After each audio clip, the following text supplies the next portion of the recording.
जय श्री कृष्णा। जय श्री राधे। कैसे हैं आप लोग?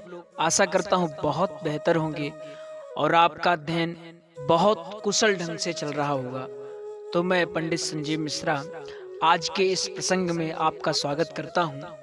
आज का प्रसंग बहुत ही अच्छा है क्योंकि यह प्रश्न बहुत लोगों ने पूछा है कि आखिर एक भागवत प्रवक्ता में, सिर्फ भागवत प्रवक्ता न कहें, कुशल भागवत प्रवक्ता में क्या लक्षण होने चाहिए जिससे वह आगे जाकर के बहुत सफल बन सकते हैं। तो चलिए हम इसको कुछ चरणों के माध्यम से समझने का प्रयास करते हैं। तो आज का हमारा प्रसंग है कुशल भागवत प्रवक्ता के क्या लक्षण होने चाहिए। तो पहला लक्षण है आडंबर में ना फंसे। देखिए, अगर आपको कुशल प्रवक्ता बनना है, चाहे वो भागवत प्रवक्ता बनना हो या श्री राम कथा करनी हो, कोई भी कथा करनी हो, या सिर्फ प्रवक्ता ही बनना हो, किसी भी क्षेत्र में मोटिवेशनल स्पीकर या कुछ भी बनना हो, तो एक बात सदैव याद रखें, आडंबर में कभी भी ना फंसे, दिखावे के प्रपंच में ना फंसे। आजकल ये देखा जाता है, मैं किसी का विरोध नहीं कर रहा हूँ, सबकी अपनी अपनी भक्ति करने का अलग अलग अंदाज होता है, सब लोग अपनी अपनी तरह से भक्ति करते हैं। लेकिन ऐसा नहीं कि आप भागवत प्रवक्ता बन रहे, आप वैराग्य धारण कर लें या आप बड़े बड़े नाखून रख लें, बड़े बड़े बाल रख लें, बड़ी बड़ी दाढ़ी रख लें, तभी आप संत कहलाएंगे, तभी आप प्रवक्ता कहलाएंगे। ऐसा कुछ भी नहीं है।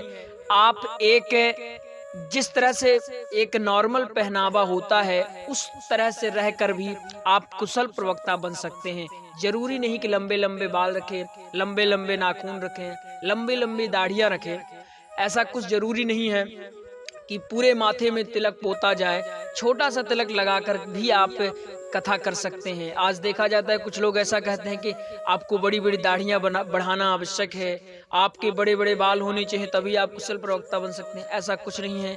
आप सरल साफ सुथरे रहकर भी कथा कर सकते हैं। तो याद रखें, कभी भी आडंबर में ना फंसें।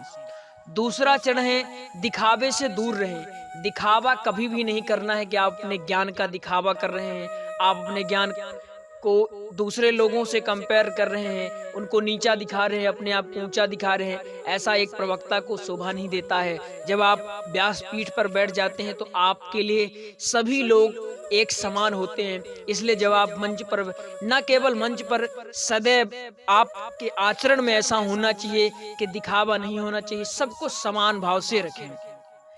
तीसरा है प्रतिदिन कुछ न कुछ नया सीखते रहें।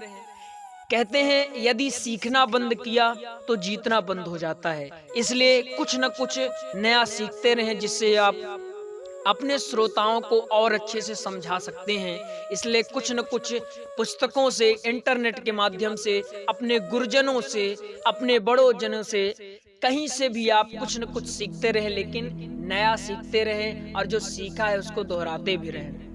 चौथा चरण है समझाने की शैली को बेहतर बनाएं। आप निरंतर प्रयास करते रहें कि आप जो अभी हैं उससे बेहतर कल बनना है। ये सदैव आप प्रयास करते रहें। समझाने की जो आपकी शैली है उसको और बेहतर बनाते जाएं ताकि लोग सिर्फ एक बार में आपको सुन करके अच्छे से समझ सकें। पांचवा चरण है बिना किसी भय के अपनी बात को रखें। जब आप मंच पर बैठे तो वहां भय न रखें कि हमें कोई क्या कहेगा, हमारे बारे में कोई क्या सोचेगा, हम अगर उनका विरोध कर देंगे तो वो बुरा मान जाएंगे, उनका विरोध करेंगे तो वो बुरा मान जाएंगे। मैं किसी व्यक्ति विशेष का नाम नहीं लूंगा, लेकिन बिना किसी भय के अपनी बात को जो रखते हैं वही कुशल प्रवक्ता बनने के योग्य होते हैं। और बिना किसी भय के अपनी बात को रखना ही एक कुशल भागवत प्रवक्ता के महत्वपूर्ण लक्षणों में से एक है।